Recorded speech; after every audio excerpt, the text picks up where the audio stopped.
Leitura em áudios do livro Campo de Batalha da Mente, Vencendo a Batalha em Sua Mente, de Joyce Meyer, pela Belo Publicações. Capítulo 8. Quando minha mente está normal? Eu sempre oro para que o Deus de nosso Senhor Jesus Cristo, o Pai da Glória, vos conceda espírito de sabedoria e de revelação, de discernimento de mistérios e de segredos, no pleno, profundo e íntimo conhecimento dele. Tendo iluminados, inundados de luz, os olhos do vosso coração, para saberdes e entenderdes qual é a esperança do seu chamamento, qual a riqueza da glória da sua herança nos santos, os seus separados. Efésios capítulo 1, versículos 17 e 18. Note que Paulo ora para que ganhemos sabedoria, tendo os olhos do nosso coração iluminados. Baseada em diversas coisas que tenho estudado, descrevo os olhos do coração como a mente. Como cristãos, em que condição deveria estar nossa mente? Em outras palavras, qual deveria ser o estado normal da mente do crente? Para respondermos a essa pergunta, devemos examinar as diferentes funções da mente e do espírito. De acordo com a palavra de Deus, a mente e o espírito trabalham juntos. Isso é o que chamo de princípio da mente auxiliando o espírito. Para entendermos melhor esse princípio, vejamos como ele funciona na vida do crente. O princípio mente e espírito. Porque qual dos homens sabe, conhece, entende as coisas que se passam nos pensamentos do homem, senão o seu próprio espírito que nele está? Assim também as coisas de Deus, ninguém as conhece, sabe, compreende, senão o Espírito de Deus.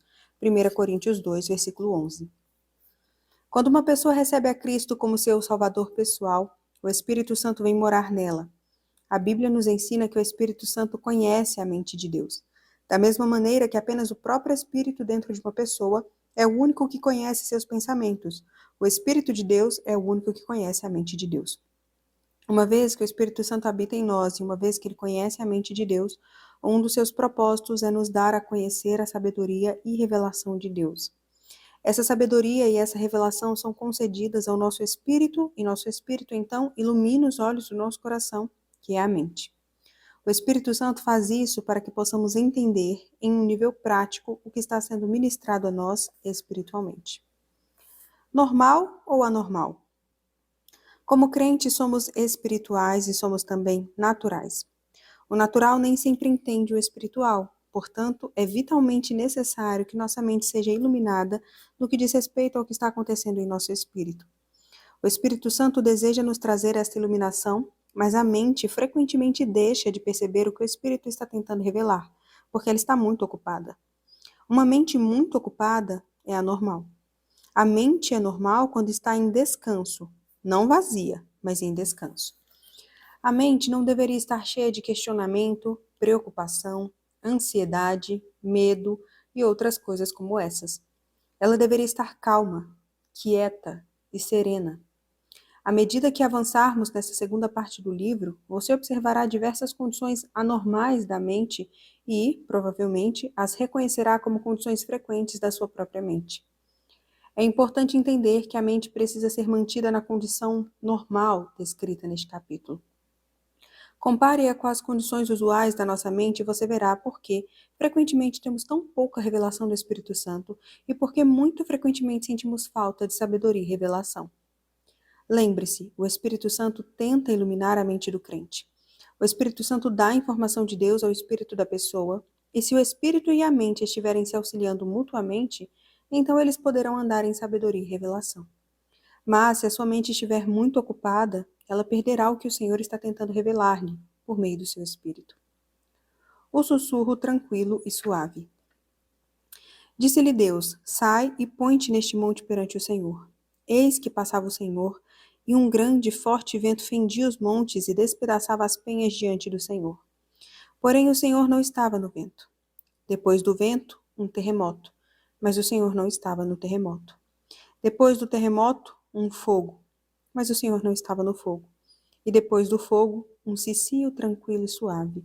1 Reis 19, versículos 11 e 12. Por anos orei pedindo a Deus para me revelar coisas por meio do seu Espírito que vivia em mim. Eu sabia que esse pedido era bíblico. Eu confiava na palavra e me sentia segura de que deveria pedir e receber. Apesar disso, na maior parte do tempo, sentia-me uma ignorante espiritual.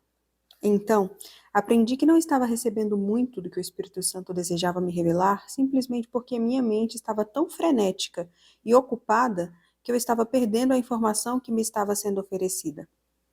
Imagine duas pessoas juntas em uma sala, uma tentando cochichar um segredo para a outra.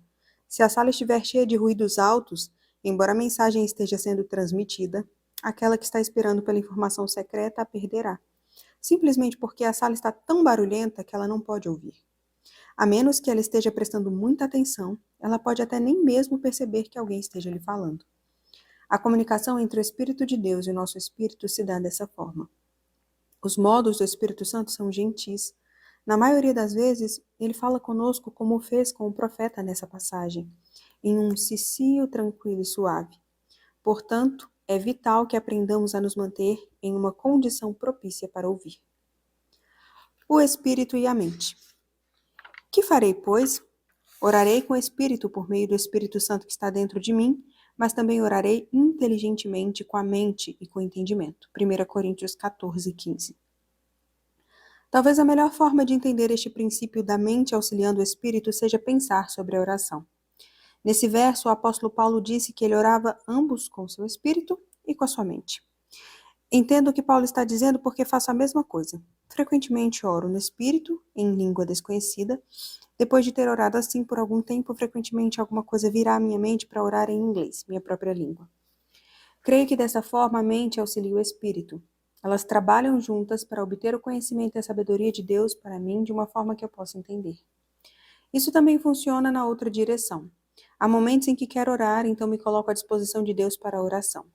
Se não há qualquer atividade em particular no meu espírito, simplesmente começo a orar na minha mente. Oro sobre os assuntos e situações a respeito dos quais tenho conhecimento. Algumas vezes, essas orações parecem muito superficiais. Não há nenhuma ajuda vinda do meu espírito. Pareço estar em luta, então continuo com alguma coisa da qual já tenho conhecimento. Continuo assim até que o Espírito Santo tome conta de mim a respeito de certos assuntos.